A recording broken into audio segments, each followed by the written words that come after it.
For Illinois Extension, I'm Todd Gleason. We've been hearing a great deal lately about a pig disease called African Swine Fever, as soybean traders in Chicago worry it will have a negative impact on feed usage in China. Here's some more about the disease and its spread. ASF, as the name implies, developed in Africa.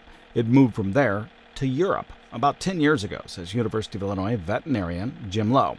He was doing some heavy yard work when I caught up with him. The virus is interesting because it survives outside the host really well, and so in meat and meat products or tissue, it lives. So we think the virus was brought to Europe from Africa in some meat. We don't really know for sure, but that's the most likely explanation. About 10 years ago, it was introduced into the wild boar population in Africa, in Europe. And it's circulated particularly in Eastern Europe, starting in Russia. It's endemic in Russia today, and then it's moved into Eastern Europe over time here. The spread of African swine fever can happen pig to pig. However, because it lives in the muscle tissue of the pig, the meat can provide a source of infection.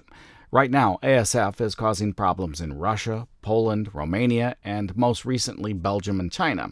There is no treatment for the disease. The only option is to eradicate the animals. The good news is it takes a big dose, so it's not very contagious, but it lives outside the host for a long time. And there's a tremendous amount of virus in meat, in the muscle tissue itself.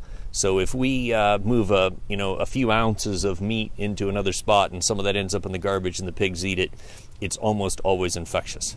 The most likely route of transmission into the United States would either be in feed ingredients imported from China or on a commercial airliner in somebody's sandwich. African swine fever is only a disease of pigs. It does not infect cows or chickens or people. For University of Illinois Extension, I'm Todd Gleason.